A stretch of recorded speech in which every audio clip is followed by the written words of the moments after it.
আজকে আমরা এমন এক পরিবারের সম্বন্ধে দেখব যিনি ঈশ্বরকে প্রতিশ্রুতি দিয়েছিলেন আর ঈশ্বর তার জীবনে অলৌকিক কাজ করেছিলেন, এক বড় ব্লেসিং তাকে দিয়েছিলেন।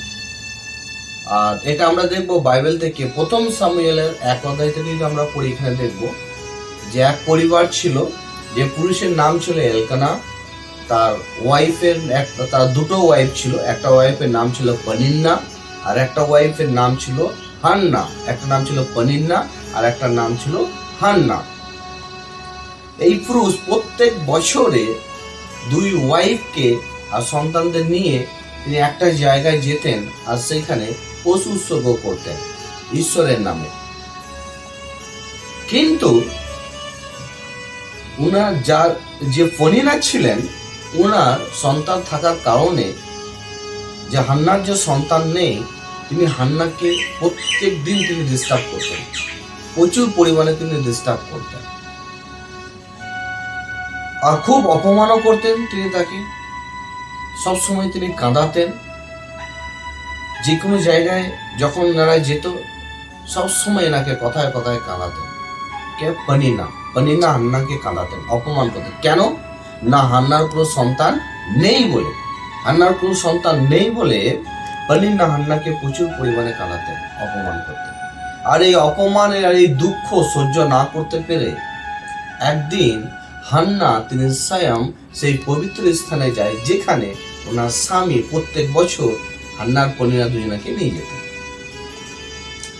আর সেইখানে গিয়ে, সেই জায়গায় গিয়ে হান্না সেখানে প্রার্থনার মাধ্যমে তিনি ঈশ্বরের সঙ্গে কথা বলছেন আর সেখানে ঈশ্বরকে তিনি প্রতিশ্রুতি দিচ্ছেন কি, প্রভু, যদি তুমি তোমার দাসীর দুঃখকে দেখো, যদি তুমি তোমার দাসীর দুঃখকে দূর করো, যদি তুমি তোমার দাসীকে ভুলে না যাও, যদি তোমার দাসীকে তুমি একটা সন্তান দাও, তাহলে এই দাসী ওই সন্তানকে জীবনভর তোমার কাজের জন্য সমর্পণ করবে, দিয়ে দেবে।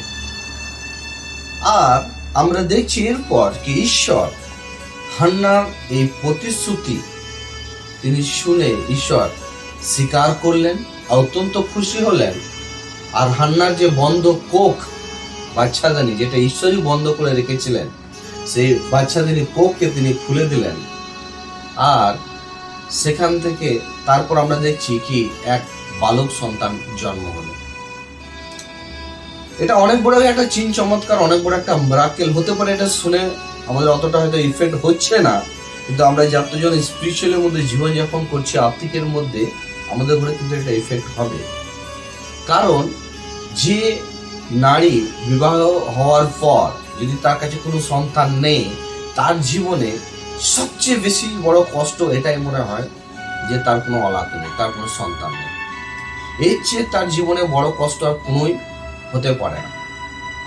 তা ঠিক হান্নার জীবনেও কিন্তু প্রচুর পরিমাণে কষ্ট ছিল, সন্তানের সুখ ছিল না তার জীবনে। পনিনার তো সন্তানের সুখ ছিল, কিন্তু ওনার কাছে সন্তানের সুখ ছিল না।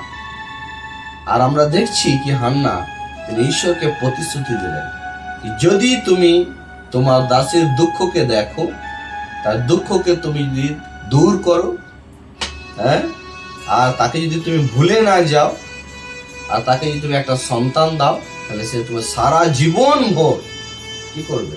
তোমার কাজের জন্য তাকে আমি দিয়ে দেবো। আজ আমরা যতজন ঈশ্বরের কাছে আসি বা ঈশ্বরের কাছে সে প্রার্থনা করি, আমরা যখন ঈশ্বরের কাছে কোনো প্রতিশ্রুতি রাখি, সেই প্রতিশ্রুতিকে কিন্তু আমাদের করে মনে রাখতে হবে কি আমি ঈশ্বরকে কি প্রতিশ্রুতি দিয়েছি। কারণ ঈশ্বর প্রতিশ্রুতি যে দেয় আর প্রতিশ্রুতিকে যে পূর্ণ করে, ঈশ্বর কিন্তু সেই জীবনকে পছন্দ করেন আর অত্যন্ত খুশি হন। কিন্তু কেউ যদি প্রতিশ্রুতি দিয়ে যদি সেটা পূর্ণ না করে, ঈশ্বর কিন্তু খুশি হন না। ধরুন আপনি ঈশ্বরকে কথা দিচ্ছেন বা কাউকে কথা দিচ্ছেন আর কথা রাখছেন না, তাহলে সেই ব্যক্তি কিন্তু আপনাকে বিশ্বাস করবে না। ঠিক সেভাবে ওই যখন আমরা ঈশ্বরকে কথা দিই বা প্রতিশ্রুতি দিই, সেই প্রতিশ্রুতি কিন্তু আমাদের ঘরে পূর্ণ করার চেষ্টা করতে হবে। কারণ ঈশ্বর বলেছেন যে নাঙলে হাত রেখে যে পেছন দিকে তাকায়, ঈশ্বর সেই ব্যক্তি বা সেই বিশ্বাসী বা সেই ধরনের জীবনকে ঈশ্বর কিন্তু পছন্দ করে না।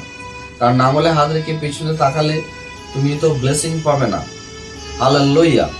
ঠিক সেভাবে আরো জায়গায় ঈশ্বর প্রভু বলছেন কি তোমার কথা হ্যাঁ তো হ্যাঁ, না তো না। যখন আমরা হ্যাঁ বলছি, প্রতিশ্রুতি দিচ্ছি, তাহলে সেটাকে আমরা করতে হবে। আর যখন আমরা না, তো সেটা যেন আমরা না করি।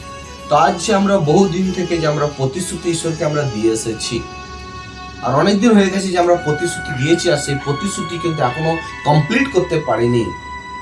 আমাদের করে সেই প্রতিশ্রুতি যাতে আমরা কমপ্লিট করতে পারি, সেটা কিন্তু আমাদের চেষ্টা করতে হবে। আর আমরা যদি আমাদের প্রতিশ্রুতিকে মনে রেখে আমরা যদি করার চেষ্টা করি, তো ঈশ্বর খুব দ্রুত তিনি আমাদের জীবনে আশীর্বাদ এর দরজাকে তিনি খুলে দেবেন। সেটা অনেক রকমের আশীর্বাদ হতে পারে, রোগ থেকে সুস্থতার আশীর্বাদ হতে পারে, বা কোনো জিনিস আপনি চাইছেন সেটা হতে পারে, বা যে কোনো রকমের ব্লেসিং আপনার জীবনে যেটা আটকে আছে সেটা হতে পারে।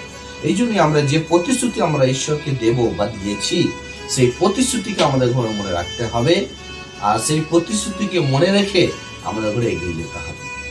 আসুন আমরা চোখ বন্ধ করে আমরা প্রার্থনা যাই। স্বর্গের পিতা প্রভু, ধন্যবাদ প্রভু তোমার এই বাক্যের জন্য। পরমেশ্বর পিতা, হ্যাঁ প্রভু গো, আমরা যে প্রতিশ্রুতি দিয়েছি প্রভু গো, সেই প্রতিশ্রুতি যাতে আমরা প্রত্যেকে পূরণ করতে পারি। আর যতজন ইউটিউব দেখছে পরমেশ্বর, প্রত্যেকে তারা যেন তাদের প্রতিশ্রুতিকে মনে রাখতে পারে এবং সেই প্রতিশ্রুতিকে পূরণ করতে পারে। তুমি সহায়তা করো প্রভু, তুমি দয়া করো প্রত্যেককে জীবন থেকে প্রভু, তুমি তোমার মহিমা নাও প্রভু। আমরা যেন প্রত্যেকে তোমার আশীর্বাদে প্রভু আমরা এতে পরিপূর্ণ থাকি। হ্যাঁ প্রভু, আমরা যে প্রতিশ্রুতি প্রভু তোমাকে দিয়েছি প্রভু, সেই প্রতিশ্রুতি যাতে আমরা করতে পারি।